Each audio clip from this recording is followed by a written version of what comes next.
Imagine a man who loses his dominant fingers in a sawmill accident, suffers a massive heart attack right on stage, loses his closest family members in this brutal 2-year span, and shoots a man in the face outside a Texas saloon. Right. Yeah.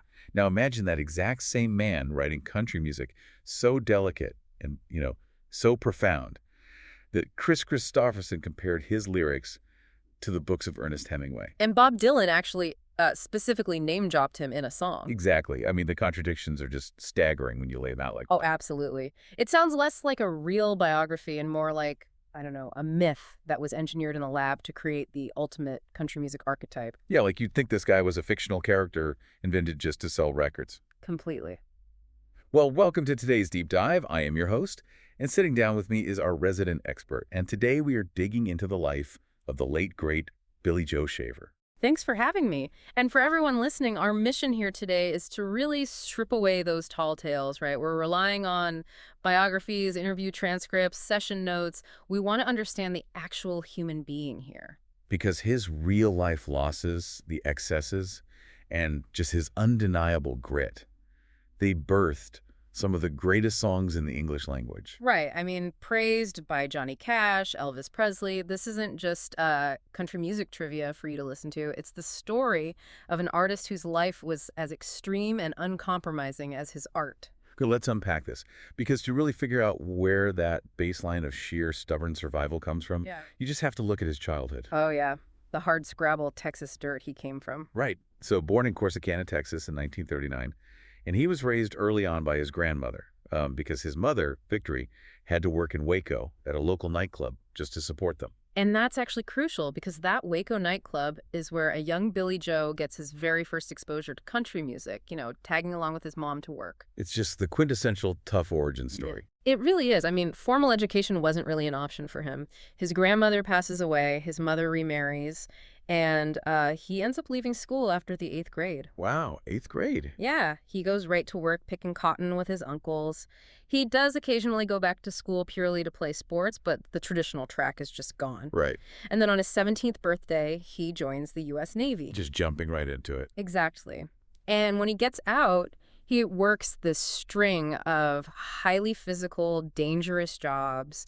He even spent time as a rodeo clown. Wait, really? A rodeo clown? I mean, that is a job where the entire description is literally putting your body between a massive, angry animal and another human being. Yeah, exactly. It tells you so much about his baseline tolerance for danger. No kidding. So around this time, he meets Brenda Joyce Tyndall, and they marry. They have a son, Eddie, in 1962. And this relationship with Brenda, well, it's a defining chaotic thread in his life. Because they divorced and remarried each other several times, right? Yes, multiple times. But, as a young father trying to make ends meet, he takes a job at a lumber mill. Right, and this is where the physical trajectory of his life changes in just a terrifying way. Yeah, it really does. While he's working at this lumber mill, his right hand, which is his dominant hand, gets caught in the machinery. He loses the better part of 2 fingers and ends up contracting a severe infection. Right, and the infection was so bad they actually nearly had to amputate his arm? Oh, wow. Yeah. He eventually recovers, but his hand is permanently mangled. And this is the detail that completely stops me in my tracks. Because think about this, right? Losing your dominant fingers as an aspiring guitar player, it's like a visual artist losing their eyesight. Or a marathon runner losing 3 toes. Exactly. Like, they don't have to stop running entirely, but they have to completely tear down and rebuild their entire stride from scratch, knowing it's going to physically hurt every single time their foot strikes the pavement. How does he even play after that? Well, what's fascinating here is the mechanics of what he actually did next. He doesn't just put the guitar down and, pivot exclusively to singing. Right. He teaches himself to play the guitar without those missing fingers. You have to understand how incredibly difficult that is. I can't even imagine. Because you use your dominant hand to hold a flat pick or execute intricate finger picking patterns. Shaver couldn't do that anymore. So what did he do? He had to develop this hybrid, almost claw-like style, just using his remaining digits to strike the strings. It fundamentally altered his rhythm. Wow. It stripped away any fancy ornamentation and forced him into this driving, percussive, raw sound. Every chord he struck for the rest of his life was a physical manifestation of his refusal to quit. That stubbornness to rebuild his guitar technique is the exact same trait that pushed him to Nashville, isn't it? Oh, 100%. Yeah. Because with manual labor largely off the table due to his mangled hand, he makes a decision to rely entirely on his writing. Right, so he tries to hitchhike west to Los Angeles to make it big, but he literally cannot get a ride going west. Nobody will pick him up. Which is just crazy to think about. Yeah. So he just walks over to the other side of the highway and starts hitchhiking east instead. He literally just surrenders to the momentum of the highway. A man drops him off just outside Memphis, Tennessee, and then his next ride takes him straight into Nashville. And he manages to find a job there as a songwriter, making just $50 a week. Just grind it out. Grinding it out in Music City. But his big breakthrough comes at a very specific event, right? Willie Nelson's 4th of July picnic. Yes, Shaver manages to corner Waylon Jennings in a travel trailer. He practically forces Waylon to listen to his songs. Exactly. And that meeting leads to Jennings making a massive historic decision. He fills his iconic 1973 album, Honky Tonk Heroes, almost entirely with Billy Joe Shaver's songs. Which was practically unheard of in the industry at the time. Completely unheard of. Jennings was a major force, and he essentially builds an entire project around the words of this relatively unknown missing-fingered Texan. That is wild. The songs Shaver wrote for that album, like Honky Tonk Heroes and You Asked Me To, they become absolute foundational classics of the outlaw country genre. Yeah, and then Shaver's own debut album, Old Five and Dimers Like Me, drops that same year, and suddenly you have absolute legends. Elvis Presley, Johnny Cash, Kris Kristofferson recording his tracks. It's a huge turning point. But I'm looking at these credits and it's baffling to me. Elvis, Cash, Kristofferson, they are all making millions off his lyrics, taking his words to the top of the charts.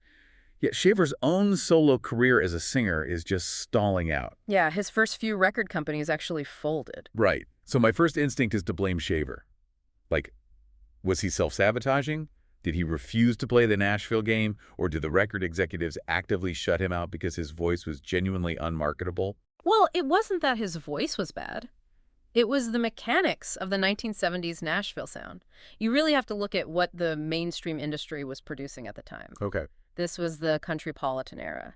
The Nashville studio system was controlled by executives who wanted slick, heavily orchestrated tracks with lush strings, background singers, polished session musicians. Right. They wanted a very smooth product to sell to middle America. Exactly. And then Billy Joe Shaver walks into the room. Right. He walks in smelling like a Texas honky-tonk, playing an aggressively rhythmic acoustic guitar with a mangled hand, and singing in a voice that sounds like a gravel road. I love that description. He was simply too raw, too unpolished, and frankly too unpredictable for that corporate machine. That makes sense. Nashville executives recognized his absolute genius as a writer. They desperately wanted the grit and the poetry of his experiences, but they felt they needed it delivered through the more palatable, established voices of people like Jennings or Cash to actually sell records.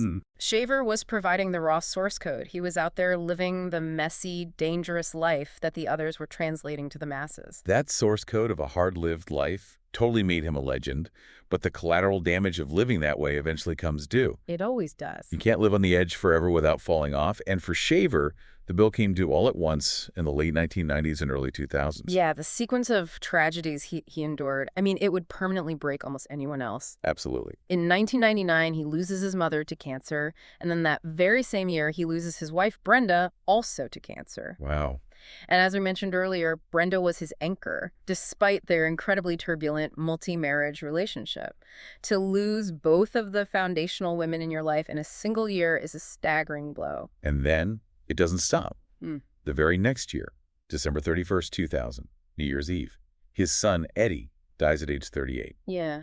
And Eddie wasn't just his son. He had grown up to become Shaver's longtime lead guitarist and his closest musical collaborator. Right. The listed cause of death is a heroin overdose. But we have to look at the highly suspicious circumstances surrounding Eddie's death, because it deeply informs Shaver's state of mind afterward. Okay, tell me about that.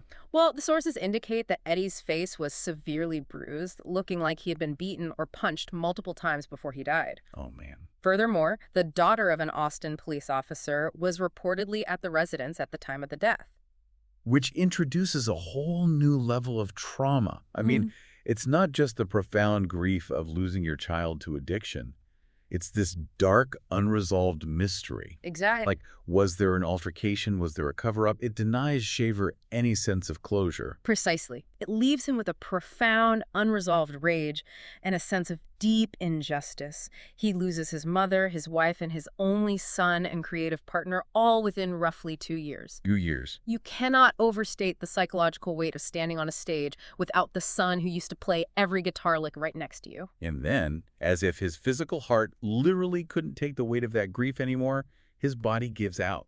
In 2001, on Independence Day, he's playing a show at Green Hall in New Braunfels, Texas, and he suffers a massive widowmaker heart attack right on stage. Right on stage. But again, look at the survival mechanism here. He survives the heart attack. He undergoes quadruple bypass heart surgery.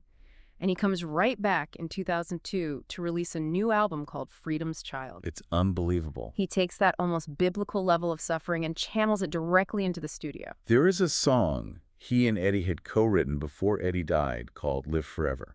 Beautiful song. It was later performed so beautifully by Robert Duvall in the movie Crazy Heart.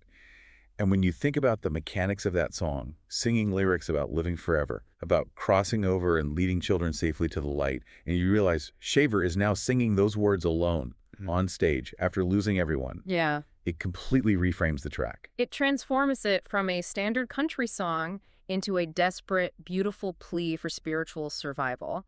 He is quite literally singing his son's words to keep his son alive. His survival itself becomes the message. Now, you might assume, for anyone listening to this, that surviving a widowmaker heart attack and losing your entire family would force a man into a quiet, peaceful retirement. You would think so. But the rage and that outlaw temperament we just talked about, they were not a marketing act. Not at all. Which brings us to April 2007. Right. Shaver is pushing 70 years old. An incident occurs outside Papa Joe's Texas Saloon in Lorena, Texas. Shaver shoots a man named Billy Bryant Coker in the face with a handgun. In the face. Yeah.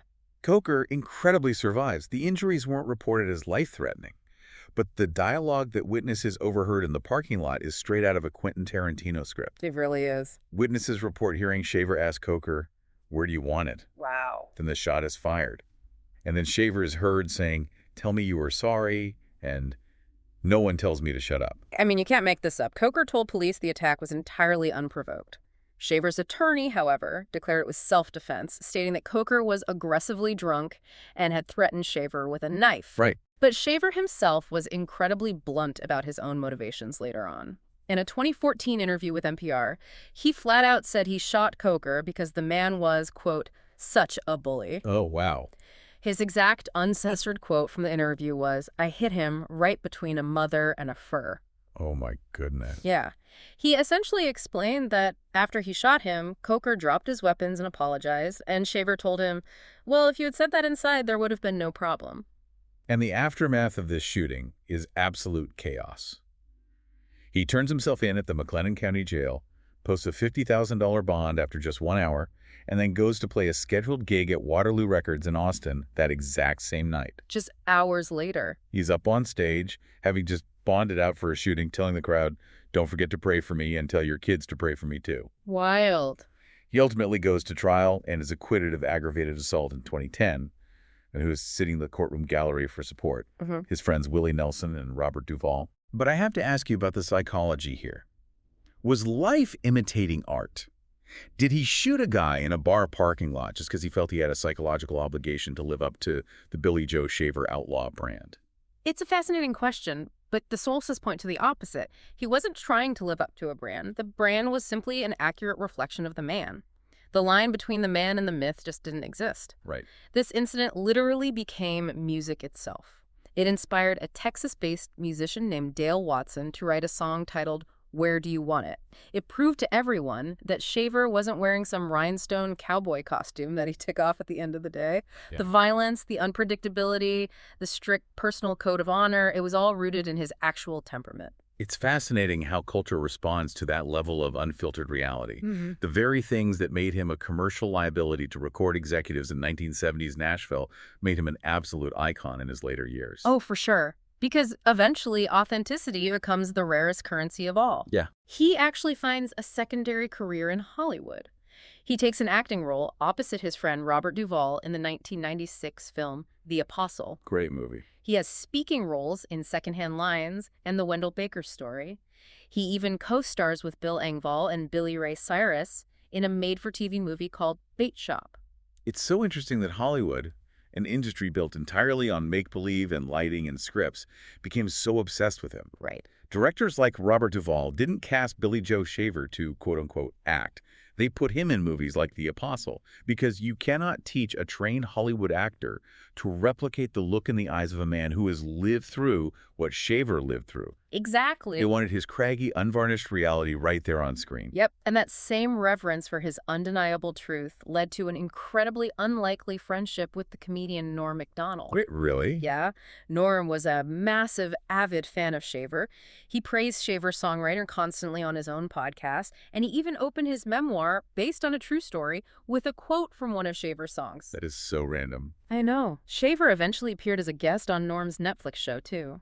Why do you think a cynical, hyper-intelligent comedian like Norm Macdonald revered this Texas outlaw so much? Well, because stand-up comedians respect the truth above almost anything else. They spend their entire lives trying to strip away pretense to find a core truth that connects with an audience. That's a great point. And Shaver was pure, unfiltered truth. When Norm posthumously released his final comedy special in 2022, Shaver's song, I'm Just an Old Chunk of Coal, was actually chosen as the closing music. Oh, wow. It was a beautiful, fitting connection between two men who absolutely refused to be anything other than themselves. And musically, Shaver was still hitting major milestones late in his life, long after most artists fade away. Yeah, he really was. His 2007 country gospel album, Everybody's Brother, earned a Grammy nomination. And then, in 2014, at age 75, his album Long in the Tooth entered Billboard's Top Country Albums chart at number 19. And we really have to highlight the significance of that. Entering the charts at number 19 at age 75 was his first time ever hitting the Billboard charts in a 41-year career. 41 years. Yeah, it took over 4 decades of grinding, writing hits for other people, and surviving unimaginable heartbreak for him to finally get the direct commercial recognition under his own name. He finally charted. He finally charted. So Shaver died in 2020 at the age of 81 from a stroke. But the industry didn't let his legacy fade. In 2022, a massive tribute album, appropriately titled Live Forever, was released. Beautiful album. You had Willie Nelson, Lucinda Williams, George Strait, Miranda Lambert, and a dozen others covering his songs. And then in 2023, Tanya Tucker used Shaver's actual voice recordings to literally bookend her acclaimed album, Sweet Western Sound. He speaks at the opening of the album, and he speaks at the close. He was universally recognized by his peers as the genuine article in an industry that so often manufactures its toughness in a boardroom. So what does this all mean? Billy Joe Shaver was a walking, breathing contradiction, a barroom brawler who was missing 2 fingers from a sawmill, yet wrote poetry delicate enough to be compared to Hemingway and sung by Bob Dylan. Yeah.